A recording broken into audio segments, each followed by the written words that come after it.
So I love the Reddit. I love fan theories. So I want to talk a little bit about this. I have to warn you. Not the best Game of Thrones curator of lore. So, feel free to pick me apart in the comments. I more than deserve it. So, what we're drinking today is Prestige whiskey from Vaughn's. Yeah, I'm a Yank. It's delicious. Whatever. So, what we're going to be talking about today is Bobby B's Rebellion. It's Robert Baratheon going all hard as a motherfucker on some people.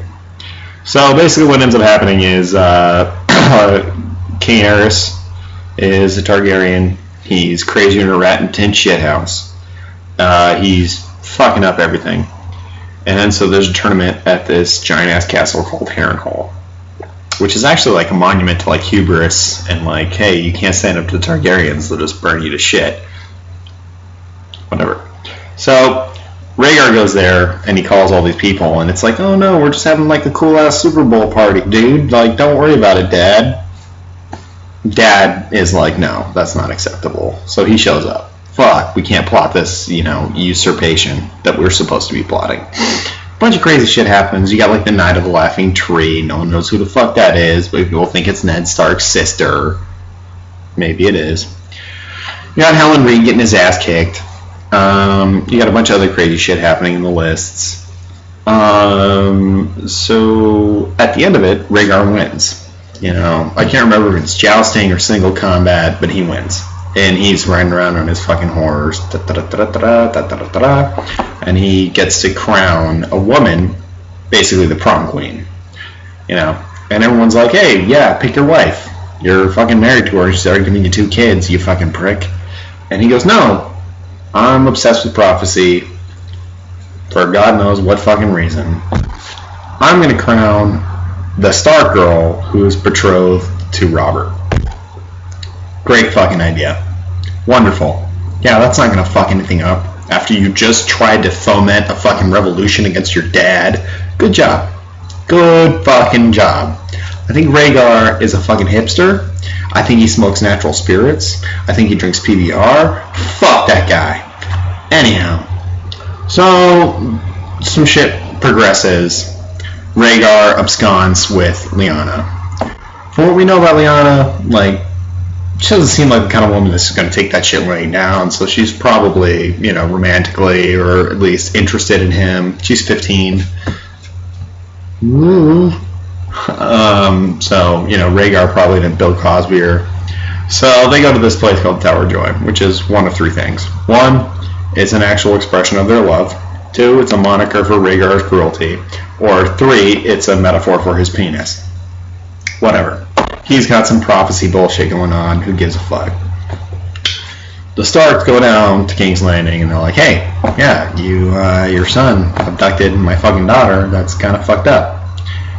Aerys goes, fuck you. Murders both the patriarch of the Stark family and the older son. Robert goes, well, I was betrothed to her and you fucking jacked her. That's fucked up. War. Aerys is like, people totally trust me. I'm a Targaryen with no dragons and I'm crazy. I win. He doesn't win. He gets fucked up in the face. Anyway, so there's like a battle with the big ass trident. Rhaegar shows up. They play hammer, paper, chest. Guess which one wins? Rhaegar dies. Robert, pushes on King's Landing. The Lannisters, being Lannisters, are like, oh, wait a minute. We're going to lose if we don't switch sides. Boom. Open the gates. Boom. Slay bodies. Everybody dies. So pretty much the strategic part of the war is over, but the impetus for the war is not. So you got fucking, Lyanna and chilling at Tower of Joy.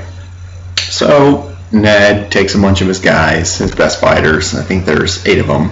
Excuse me, I'm hazing the details. Please, forgive me. Well, they go down there, and they're like, hey, what the fuck? Where's my sister at, yo?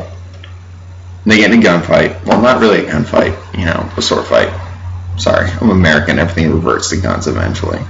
Arthur Dane, who is like Mr. fucking gangster, badass motherfucker, pulls out his giant meteorite sword.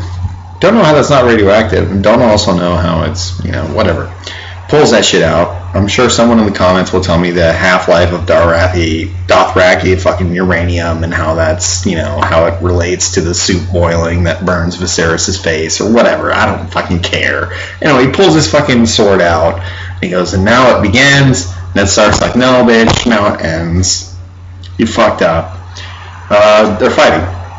But the thing to keep in mind is, Arthur Dayne is like the greatest swordsman in the world. Like, he's fucking badass.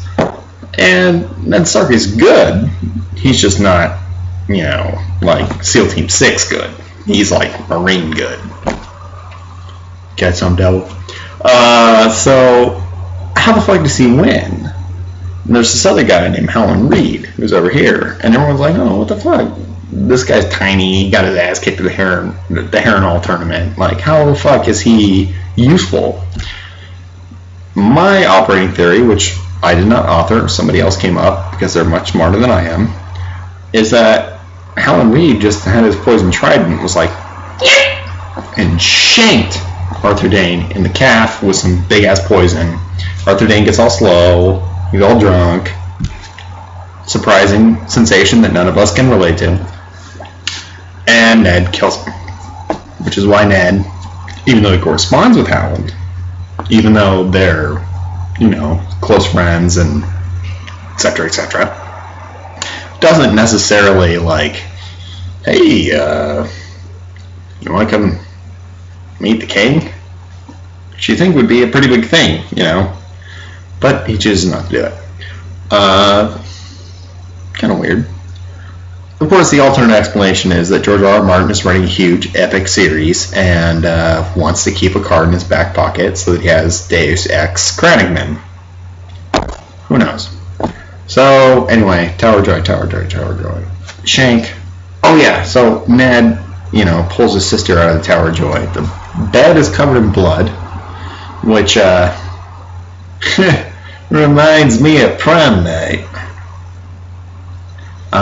No, so there was a lot of speculation that there was a baby involved, and who's the baby, and yep, R plus L equals J, and if you're not good at math, that means Rhaegar plus Lyanna equals Jon Stark-Garyon, whatever the fuck you're gonna call him. Yeah, so I think that Howland Reed underhandedly helped Ned Stark win the battle. Ned Stark is grateful, but at the same time has already had to lie regarding the origin of Jon Stark, has already had to lie regarding what went on at the Tower of Joy, and is already really uncomfortable with the fact that he didn't get to die his honorable death at the Tower of Joy because Howland Reed was like, yeah, you're pretty good at stuff. I'm not going to let you die. You're my best friend. Yoink! And called it a day. So I think that explains some of the reason why Howland Reed is not a more central character. I don't think he's the High Sparrow. I don't think he's Euron, Benjen, or Daenerys. Just throwing that out there.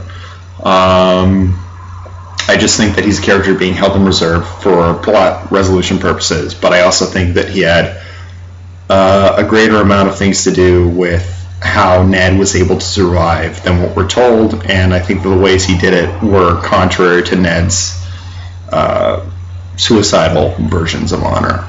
Anyway, lovely talking to you. I love this thread, and I hope you enjoyed this video as incoherent as it was. Thank you.